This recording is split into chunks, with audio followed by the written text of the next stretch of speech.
In the middle of an arid desert stands a city that draws nearly 43 million visitors each year, boasting over 150,000 hotel rooms, more than any other city in the United States. It is home to major corporations in the entertainment and gaming industries and supports a metropolitan population of about 2.37 million residents, with forecasts projecting it will approach 3 million by 2025, thanks to steady job growth in tourism, hospitality, and even emerging sectors like healthcare and technology. Despite receiving less than 4 inches of annual rainfall, making it one of the driest inhabited regions in North America, the city continues to thrive both economically and demographically. That city is none other than Las Vegas. The existence of such a place immediately raises deeper questions. How can a bustling metropolis of this scale, with its millions of residents and constant influx of tourists, sustain itself in a landscape that was never meant to support dense human habitation? What forces made it possible for people to turn barren desert land into one of the fastest-growing urban centers in the United States? For those who wonder why so many continue to build their futures here, the answers reveal much more than just the allure of bright lights and entertainment. And to uncover them, we need to look more closely at the journey that has made Las Vegas what it is today. Origins: from desert oasis to emerging town. Long before Las Vegas grew into a major city, it began as a vital desert oasis, known to Native Americans and travelers, with natural artesian springs, Las Vegas Springs, flowing for over 15,000 years, and even sustaining early Mormon settlers and pioneers traveling the old Spanish Trail. The turning point came in 1902 when Senator William Andrews Clark, seeking to establish a rail route between Salt Lake City and Los Angeles, recognized the strategic importance of these springs for servicing steam locomotives. He purchased some 1,800 to 2,000 acres of land and secured water rights, establishing the San Pedro, Los Angeles, and Salt Lake Railroad through the valley. In January 1905, the railroad was completed, and Clark created the Las Vegas Land and Water Company to formally plan and sell lots near the tracks. The townside auction in May 1905 drew thousands of eager buyers and sold hundreds of lots within 2 days, generating a significant profit and laying the blueprint for downtown street grid that remains today. Las Vegas was officially incorporated in 1911, but growth continued slowly. By 1930, its population stood at only around 5,000, reflecting its limited economic foundations. That all changed in 1931 with 2 transformative developments. First, Nevada legalized wide-ranging casino gambling to counteract Depression-era economic decline, attracting visitors and new settlers, especially from neighboring states seeking entertainment and easier residency options. Simultaneously, construction began on the monumental Hoover Dam on the Colorado River. This massive federal project brought thousands of workers to the region, supplied critical water and hydroelectric power, and triggered demand for housing, services, and leisure in Las Vegas. Thus, Las Vegas evolved from a small railroad outpost into a thriving hub, its growth catalyzed by geography, infrastructure, and strategic policy decisions. Looking back at how a small railroad stop transformed into today's Las Vegas, which moment do you think was the most decisive in shaping the city's destiny? Share your thoughts in the comments below. Economic and tourism expansion.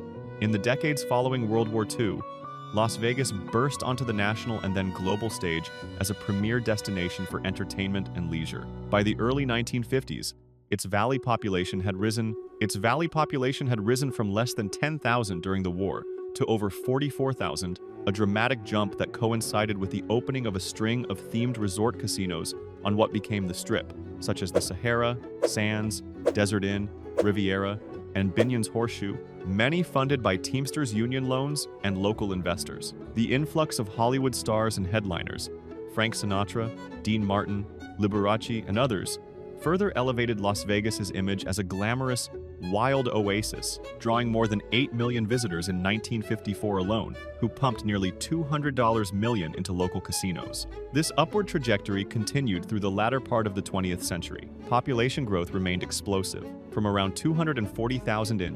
1970 to over 1.3 million by 2000, marking Las Vegas as the fastest-growing metropolitan area in the U.S. during the 1990s, driven largely by a boom in mega-resorts along the Strip. By 1999, the city hosted about 37 million tourists annually and was recognized as one of the most visited places globally, and visitor numbers continued to surge into the 2000s.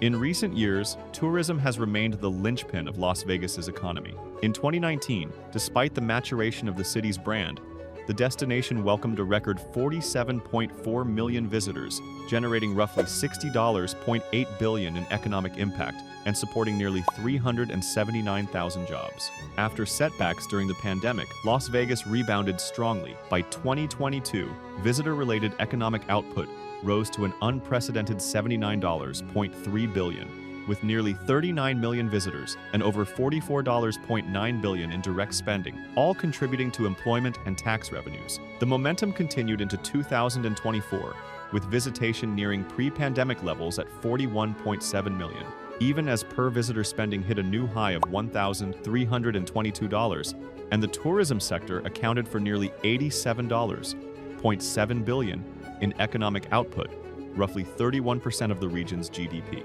Today's Las Vegas has further diversified beyond gaming, embracing high-end retail, luxury brands, sporting events, and conventions.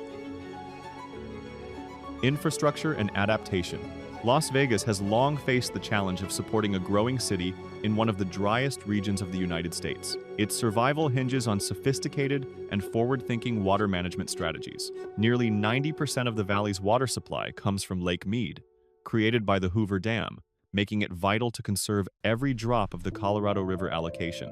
A defining feature of Las Vegas's infrastructure is its nearly complete recycling of indoor water. About 40% of all water usage in the service area occurs indoors: showers, sinks, laundry, and nearly 99% of that is treated and returned directly to Lake Mead via the Las Vegas Wash, earning the region valuable return flow credits. These credits allow the city to withdraw more water from the river while keeping consumptive use within its allocation. The Southern Nevada Water Authority has also embarked on ambitious conservation efforts to curb outdoor water waste. In 2021, the state passed AB 356, a first-of-its-kind law banning irrigation of non-functional turf, decorative grass and medians, street islands, and commercial landscapes by 2027.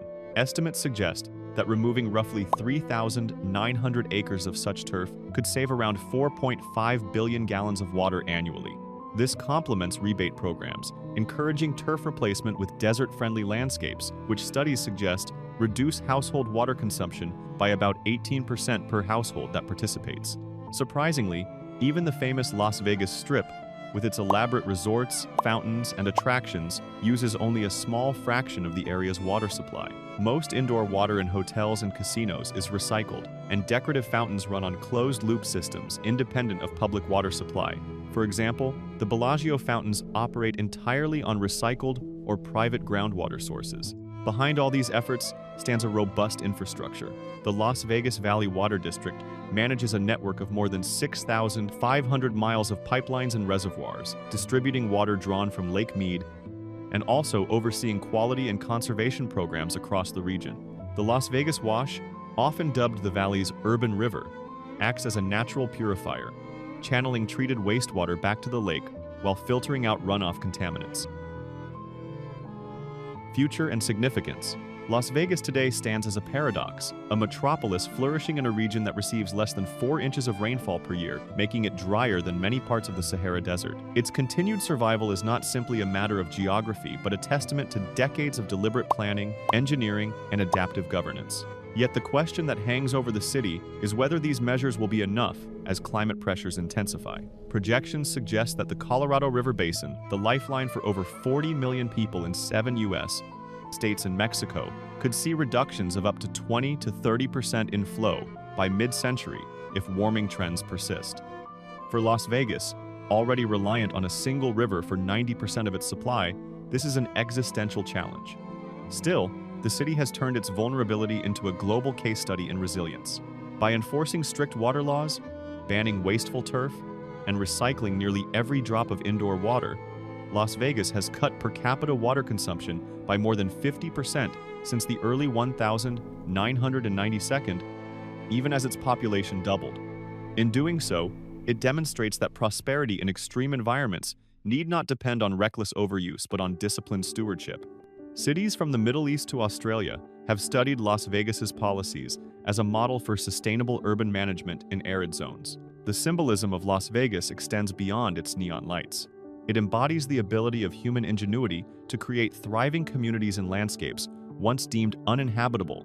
Yet, it also serves as a cautionary emblem. The city's success rests on a fragile equilibrium, one that climate change could disrupt at any moment. The Hoover Dam and Lake Mead remain at historically low levels, and while conservation has slowed the decline, they cannot by themselves guarantee long-term security. It shows that modern infrastructure, combined with policy innovation, can sustain millions of people in the desert. But it also raises the critical question: can such measures keep pace with the accelerating realities of a warming world? The answer will determine not only the fate of this city, but also provide lessons for countless others, confronting the twin pressures of urban growth and climate stress. If you want to discover many more fascinating stories from around the world, make sure to subscribe so you can join us on the journey. From its early beginnings as a small railroad stop to its rise as a global entertainment capital, Las Vegas has defied the natural limitations of the desert through engineering, policy, and resilience. The same forces that allowed it to grow, water from the Colorado River, cheap power, and constant migration, are now under strain, raising doubts about how long such growth can last. And so Las Vegas stands at a crossroads, a beacon of human creativity, but also a reminder of how fragile our solutions can be when pitted against nature's limits. The story of this desert city is ultimately not just about survival, but about what we are willing to sacrifice, change, and imagine in order to keep thriving. The real question is, if Las Vegas can endure in such an extreme environment, what lessons can the rest of the world take as it faces its own challenges in an uncertain future?